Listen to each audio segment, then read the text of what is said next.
அனைவருக்கும் வணக்கம். இந்த பதிவுல என்ன பார்க்க போகிறோம் அப்படின்னா, ஆஷாட நவராத்திரி விரத முறைகள் எப்படி நம்ம இருக்க வேண்டும்? எளிமையான முறையில மட்டும் நான் சொல்றேன். அதாவது வராகியம்மனுக்குரிய நவராத்திரி.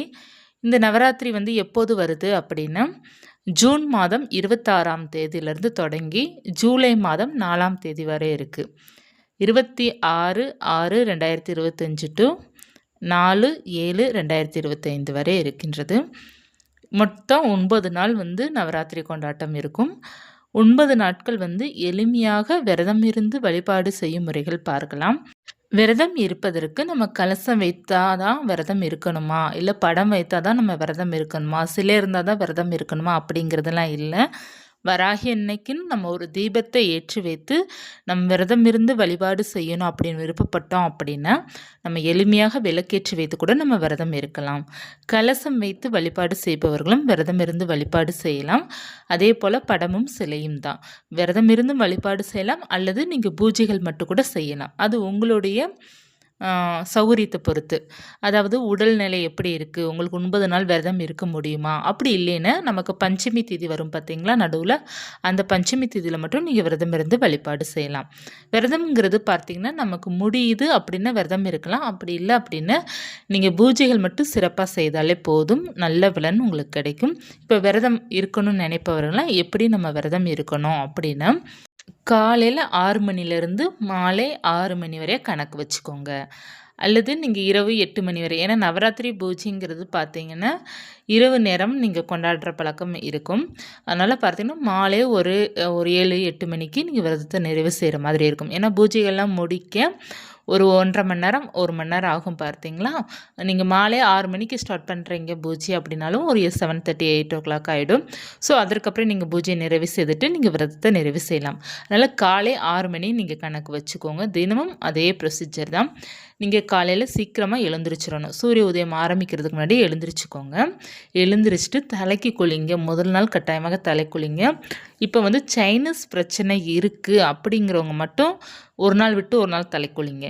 அந்த பிரச்சனைலாம் இல்லை அப்படின்னா தினமும் தலை குளிப்பது ரொம்ப நல்லது. எப்போதுமே விரதம் இருக்கிறோம் அப்படின்னா நம்ம தினமும் தலைக்கு குளிக்கணும். காலை குளிக்கலாம் போதும். இப்போ காலை குளிச்சுட்டு நான் மாலை தலை குளிக்கணுமா அப்படின்னு கேட்காதீங்க. ஏன்னா அதெல்லாம் சேராது. ஒரு நாளைக்கு 2 முறை தலை குளிக்கிறது வந்து உடம்பு ஹெல்த்தியாக இருந்தால் கூட சேராது. இதில் கொஞ்சம் நமக்கு ஜலதோஷம் பிடிக்கிற அந்த உடம்பு இருக்குது அப்படின்னா 2 நாளே உங்களுக்கு ஜலதோஷம் பிடிச்சிரும். அதனால் வந்து உங்களுடைய ஆரோக்கியம் எப்படி இருக்கோ அதற்கேற்றப்போ தலைக்கு குளித்து பழகுங்க. இப்போ நல்லா ஆரோக்கியமாக இருக்கிறீங்க, எனக்கு வந்து சைனஸ் பிரச்சனை இல்லை, தடுமெல்லாம் பிடிக்காது அப்படின்னா தினமும் தலை குளிங்க. அப்படி இல்லைன்னா ஒரு நாள் விட்டு ஒரு நாள் குளிங்க. தினமும் தலை குளிப்பது ரொம்ப நல்லது. ஏன்னா நவராத்திரி பூஜையெல்லாம், அதனால் தினமும் தலை குளிப்பது ரொம்ப நல்லது. அடுத்து பார்த்தீங்கன்னா காலையில் குளித்த பிறகு நீங்கள் வந்து சுவாமிக்கு வந்து விளக்கேற்றணும்.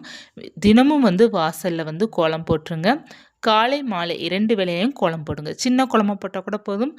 அழகான கோலமாக 2 கோலம், காலை 1 மாலை 1 வாசலில் கோலம் போடுங்க. காலை மாலை 2 வேளையும் நம்ம வாசல் தெளிக்கும் போது கொஞ்சம் ஒரு சிட்டிகை போல் மஞ்சள் தூள் போட்டு நீங்கள் வாசல் தெளிப்பது ரொம்ப நல்லது. முடிஞ்சால் தினமும் நிலைவாசலில் விளக்கேற்றி வைங்க. அப்படி இல்லைன்னா வெள்ளிக்கிழமை கூட நீங்கள் விளக்கேற்றி வச்சுக்கோங்க. விளக்கேற்றி வைக்கிற மாதிரி தோது இருக்குது அப்படின்னா ஏற்றலாம், அப்படி இல்லைன்னா பிரச்சனை இல்லை. நிலைவாசலில் வந்து மஞ்சள் குங்குமம் வச்சுடுங்க. வாரத்துக்கு 2 நாளாவது வச்சுருங்க. முதல் நாள் ஸ்டார்ட் பண்ணலாம் வச்சு நீங்கள் அலங்காரம்லாம் செய்துட்டு ஸ்டார்ட் பண்ணுங்கள். அடுத்து 2-3 நாட்கள் கழித்து வைக்கலாம். இல்லை தினமும் நான் வைக்க போகிறேன் அப்படின்னா கூட பிரச்சனை இல்லை. ஏன்னா தினம் இந்த நாள் வந்து நீங்கள் கொண்டாடுற நாள் தான். ஆனால் தினம் கூட நீங்கள் வைக்கலாம். வைத்துட்டு பிற பூஜை அறையில் சுவாமி வராகியம்மனுடைய படமோ சிலையோ இருக்குது அப்படின்னா அந்த படத்துக்கு நீங்கள் அலங்காரம் செய்துட்டு விளக்கேற்றி வைத்துட்டு சுவாமிக்கு பால், ஒவ்வொரு நாளும் ஒவ்வொரு நைவேத்தியம் நம்ம வைக்கலாம். உங்களால் என்னென்ன முடியுதோ பழங்கள், நீங்கள் வந்து விரத சாப்பாடுக்கு வந்து சாப்பிட்ற மாதிரி பழங்கள் கூட ஆப்பிள், இந்த மாதிரி வாழைப்பழம், பால் வச்சுக்கோங்க. பால்லாம் சாப்பிடலாம். இப்போ வந்து நிறைய பேருக்கு வந்து குழப்பம் இருக்கும். இப்போ வந்து விரதம் இருக்கிறோம், நம்ம டீ காஃபி குடிக்கலாமா அப்படின்ட்டு. குடிக்கலாம், ஒரு தவறில்லை. பால் சாப்பிடுவது ரொம்ப நல்லது. நம்ம டீ காஃபி காலையில் எழுந்திரிச்சு குடித்து பழக்கம் இருப்பவர்கள் வந்து குடிக்கலாம்.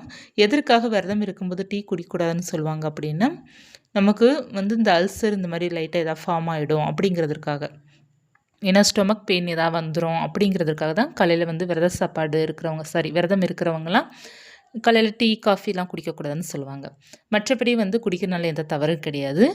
நம்ம வந்து கொஞ்சம் டீ வந்து சூடாக குடிக்காமல் கொஞ்சம் ஆற வச்சு குடிச்சு பழகுங்க. இந்த விரதம் இருக்கிற சமயத்துலாம் பார்த்தீங்கன்னா எதுவுமே சூடாக சாப்பிடாதீங்க.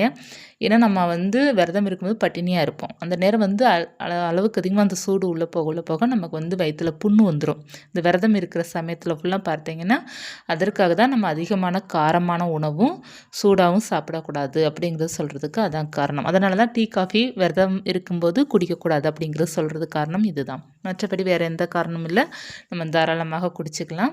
அப்படி இல்லைன்னா பால் குடிப்பது ரொம்ப நல்லது. அடுத்து காலை உணவு ஒரு 9 மணிக்கு 8:30க்கெலாம் சாப்பிட்ற மாதிரி இருக்கும்போது நீங்கள் வந்து இட்லி சாப்பிடுங்க. ஒரு 2 இட்லி வச்சு சாப்பிட்லாம், தோசை சாப்பிட்லாம், பிறகு வந்து இடியாப்பம் சாப்பிட்லாம், உப்புமா இந்த மாதிரி சப்பாத்தி இந்த மாதிரி சாப்பிட்லாம். டிஃபன் ஐட்டம் எல்லாமே சாப்பிட்லாம், பொங்கல் சாப்பிடலாம். நம்ம விரதம் இருக்கிறோம் அப்படின்னா அளவோடு சாப்பிடுவது ரொம்ப நல்லது. ஏன்னா நம்ம வந்து பட்டினியாக இருப்பது ரொம்ப நல்லது. அதை விட நம்ம வந்து ஃபுல்லாக பட்டினியாக இருக்க முடியாது இல்லையா? அதனால் வந்து 2 இட்லி, 2 சப்பாத்தி, கொஞ்சமாக உப்புமா இந்த மாதிரி வச்சு சாப்பிட்டுட்டு ஒரு 11 மணி போல் 2 வாழைப்பழம் அல்லது மாதுளம்பழம், ஒரு ஆப்பிள் இந்த மாதிரி ஏதாவது ஒரு பழங்கள் நீங்கள் எடுத்துகிட்டு அப்புறம் மதியம் வந்து சாப்பிடாதீங்க. முடிந்த அளவுக்கு வந்து மதிய சாப்பாடை வந்து ஸ்கிப் பண்ணுங்க. ஏன்னா காலை நம்ம வந்து சாப்பிடாம இருந்தோம் அப்படின்னா நமக்கு தலை வலிக்கும். உங்களால் பூஜையில் வந்து கான்சன்ட்ரேஷன் பண்ண முடியாது. மதிய நேரம் வந்து பட்டினியாக இருக்கிறது அந்தளவுக்கு நமக்கு வந்து பாதிப்பு கிடையாது. ஓரளவு நமக்கு வந்து ஹெல்த்தியாக தான் இருக்கும். அதனால் வந்து விரதம் இருப்பவர்கள் ஒரு வேளை பட்டினியாக இருப்போம் பார்த்தீங்களா, அது வந்து மதிய நேரமாக நீங்கள் வச்சுக்கோங்க. ஒரு சில பேர் என்ன பண்ணுவாங்க, காலையில் சாப்பிடாமல் இருந்துட்டு மதியமும் மாலை நேரம் சாப்பிடுவாங்க. அந்த மாதிரி இருக்க வேண்டாம். காலையில் கொஞ்சமாவது சாப்பிடுங்க. மதிய நேரம் பட்டினியாக இருந்துட்டு மாலை நேரம் ஒரு 6 மணிக்கு மேலே விரத சாப்பாடு சாப்பிடுங்க. விரத சாப்பாடு எந்தெந்த சாப்பாடு இருக்கணும் அப்படின்னு சாதம், பருப்பு குழம்பு வைக்கலாம், சாம்பார் வைக்கலாம், பிறகு மொச்சப்பயிறு ஊறப்போட்டு பிதுக்கு பயிறு சொல்லுவோம் பார்த்தீங்களா, அந்த மாதிரி குழம்பு வச்சு சாப்பிட்லாம். நிறைய பேர் புளிக்குழம்பு கூட சாப்பிடுவாங்க.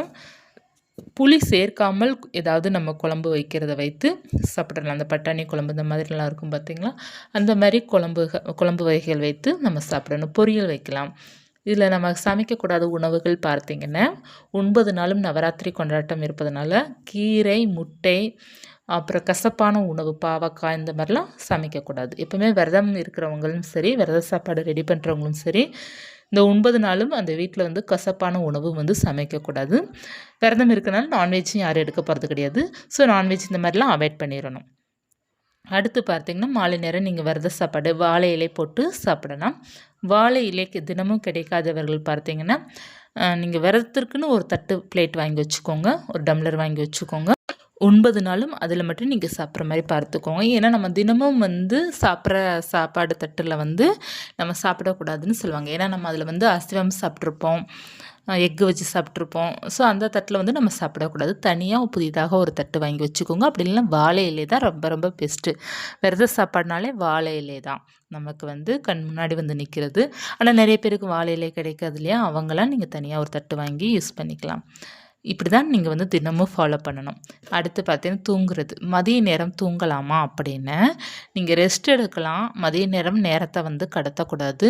நம்ம வந்து நல்லா தூங்கிட்டோம் அப்படின்னா 2-3 மணி நேரம் ஆகிடும். அந்த மாதிரி கடத்தாமல் நம்ம வந்து ஒரு இறைபக்தியோட ஸ்டோரி கேட்கலாம், சுவாமி படங்கள் பார்க்கலாம்.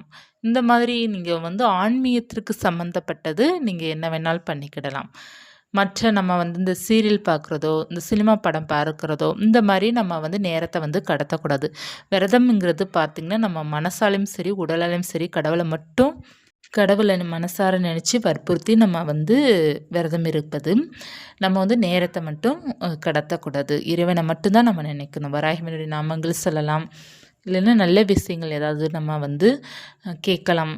அதாவது ஆன்மீகத்தை சம்மந்தப்பட்ட ஏதாவது கதைகள் கேட்கலாம், இல்லை வராகிமனுடைய கதைகள் கேளுங்க, வராகிமனுடைய மந்திரங்கள் படிக்கலாம். நீங்கள் இறைவனுக்கு தான் இந்த நேரத்தை நம்ம வந்து பயன்படுத்தணும், விரதம் இருக்கிற நேரம் ஃபுல்லாக.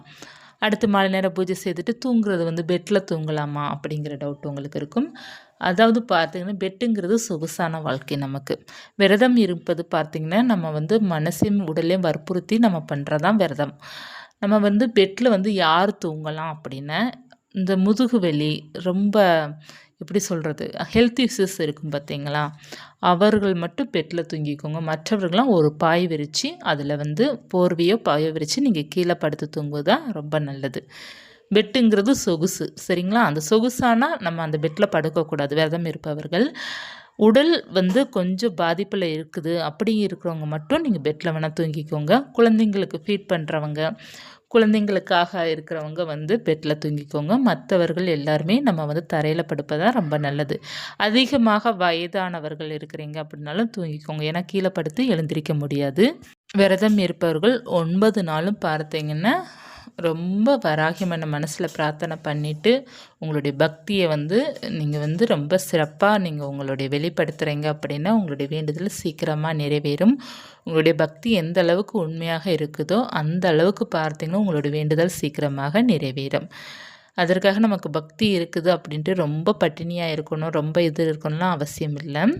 ஓரளவு சாப்பிட்டுக்கோங்க. நல்லா ஸ்ட்ரென்த்தாக பூஜை பண்ணுங்கள். நிறைய பேர் விரதம் இருக்கிற பேரில் வந்து ரொம்ப டயர்டாயிருவீங்க. மாலை நேரம் டயர்டாயிட்டு தலைவலி வந்துடும். அப்புறம் உங்களுக்கு வந்து பூஜையில் வந்து கான்சன்ட்ரேஷன் அந்தளவுக்கு இருக்காது. அதனால் ஹெல்த்தியாக நீங்கள் கொஞ்சம் நல்லா சாப்பிடுங்க. ஓரளவு மட்டும் நீங்கள் வந்து கொஞ்சம் பட்டினியாக இருங்க. மற்றபடி பார்த்தீங்கன்னா ஓரளவு சாப்பிடுங்க. காலையிலையும் மாலையிலையும் நல்லா சாப்பிடுங்க. மதியம் ஒரு வேளை மட்டும் பட்டினியாக இருங்க. போதும், அதுவே போதும். நல்லா ரொம்ப ஹெல்த்தியாக நான் இருக்கிறேன் அப்படின்னா 2 வேளை கூட நீங்கள் பட்டினியாக இருக்கலாம் உங்களால் முடிந்தது அப்படின்னு. மற்றபடி நீங்கள் வந்து 9 நாட்களும் கட்டாயமாக விரதம் இருந்து வழிபாடு செய்யணும். இப்போ வந்து நான் வந்து நடுவுலே விட்டுருவேன் அப்படிங்கிற மாதிரி இருக்கிறவங்களாம் விரதம் இருக்க வேணாம், பூஜை மட்டும் செய்யுங்க. இல்லை என்னால் 9 நாட்களும் இருக்க முடியாது அப்படின்னா நமக்கு நடுவில் பஞ்சமி தேதி வரும் பார்த்தீங்களா, அந்த ஒரு நாள் மட்டும் விரதம் இருங்க போதும். நமக்கு வந்து எதுவுமே கட்டாயம் கிடையாது. எல்லாமே நம்மளுடைய மனசால் ஒரு நிமிடம் வராகினை வழிபாடு செஞ்சாலும் நமக்கு அவ்வளோ பலன் கிடைக்கும். விரதம் இருந்தால் தான் அன்னை நமக்கு வந்து கொடுப்பாங்க அப்படிங்கிறது இல்லை. அன்னைக்கு வந்து நம்ம வந்து விரதம் இருந்து அவங்கள நம்பி வழிபாடு செய்யும்போது இன்னமும் நமக்கு சற்று பலன் அதிகமாக இருக்கும் அப்படிங்கிறதுக்காக தானே தவிர, நம்ம விரதம் இருந்தால் தான் நமக்கு எல்லாமே நடக்கும் அதெல்லாம் கிடையாது. பக்தி மனசில் இருந்தால் போதும். விரதம் இருந்து வழிபாடு செய்வது கொஞ்சம் நமக்கு இன்னமும் நல்ல மாற்றத்தை கொடுக்கும். எல்லாருக்குமே நல்ல பலன் வராகி அன்னை கொடுப்பாங்க. விரதம் இருப்பவர்களுக்கும் சரி, பூஜை செய்பவர்களுக்கும் சரி, மனசார அன்னை நினைப்பவர்களுக்கும் சரி, எல்லோருக்குமே நல்ல பலன் கொடுப்பாங்க. வாழ்க்கை நிச்சயமாக மாறும். உங்களுக்கு என்னென்ன பிரச்சனைகள் இருக்கோ அந்த அத்தனை பிரச்சனை சரியாகணும் அப்படிங்கிறத அம்மன்கிட்ட வேண்டிக்கோங்க. ஏதாவது புதிதாக ஒன்று நீங்கள் வாங்க வேண்டும், ஒரு வீடோ அல்லது வேறு ஏதாவது வாங்கணும் அப்படின்னாலும் வேண்டுதல் வச்சுக்கோங்க. உங்களுக்கு என்ன நடக்கணுமோ அந்த வருடத்திற்குள்ளே இந்த காரியங்கள் எனக்கு நடக்கணும் அப்படிங்கிற மாதிரி நீங்கள் நினைப்பீங்க இல்லையா, அதை வச்சு ஒரே ஒரு வேண்டுதல் வச்சு நீங்கள் வழிபாடு செய்யுங்க. ஏன்னா நிறைய நம்ம வேண்டுதல் வச்சுட்டோன்னு வச்சுக்கோங்கமே, இதை சொல்லி சுவாமி கும்பிடவா, அதை சொல்லி சுவாமி கும்பிடவான்ட்டு இருக்கும். நீங்கள் ஒரே வேண்டுதல் அந்த 9 நாட்களும் பார்த்தீங்கன்னா மைண்டில் அது மட்டும்தான் இருக்கும். அதே உங்களுக்கு சீக்கிரம் நடக்கும். அந்த பாசிட்டிவிட்டியும் உங்களுக்கு சீக்கிரமாக நடக்கும். அதனால் ஒரே ஒரு வேண்டுதல் மட்டும் வச்சுக்கோங்க. அந்த வேண்டுதல் மட்டும் 9 நாட்கள் நினச்சி அன்னைகிட்ட கேளுங்க. நான் இதற்காக தான் விரதம் இருந்து வழிபாடு செய்கிறேன், உன்னை தான் நம்பியிருக்கிறேன், நீங்கள் தான் எனக்கு நிறைவேற்றி வைக்கணும் அப்படின்ட்டு சீக்கிரமாக நிறைவேற்றி தருவாங்க. எல்லாருமே எல்லோருக்காகவுமே வந்து வராகியம்மன்ட்ட வேண்டிக்கோங்க. யாரெல்லாம் பார்த்தீங்கன்னா நவராத்திரி பூஜை பண்ணுறீங்களோ அவங்க எல்லோருமே எல்லோருக்காகவுமே வேண்டிக்கோங்க. எல்லோருக்குமே உங்களுடைய வேண்டுதல் நடக்க வேண்டும் அப்படிங்கிறத நானும் பிரார்த்தனை பண்ணிக்கிறேன் இறைவனிடம். கட்டாயமாக உங்களுடைய எல்லா கோரிக்கைகளும் நிறைவேறும். இந்த பதிவு உங்களுக்கு பயனுள்ளதாக இருக்கும்னு நினைக்கிறேன். இருந்தால் லைக் பண்ணிக்கோங்க. இது போன்ற வராயன் பற்றிய தகவல் தெரிந்துக்கணும்னா சேனலை சப்ஸ்கிரைப் பண்ணி வச்சுக்கோங்க. ஏதாவது உங்களுக்கு டவுட் இருக்குது இல்லைன்னா வேறு தகவல் ஏதாவது தேவைப்படுது அப்படின்னா கூட நீங்கள் கமெண்ட்டில் சொல்லுங்கள். அதை பற்றி தகவல் பார்க்கலாம். இன்னமும் நமக்கு நாட்கள் இருக்கின்றது. நீ நமக்கு ஒரு 5 நாட்கள் 1 வாரம் கிட்ட இருக்குது ஆஸ்திர நவராத்திரிக்கு. ஸோ உங்களுக்கு என்னென்ன தகவல் வேணுமோ சொல்லுங்கள். நம்ம அடுத்தடுத்து தகவல் பார்த்துட்டே இருக்கலாம். நன்றி.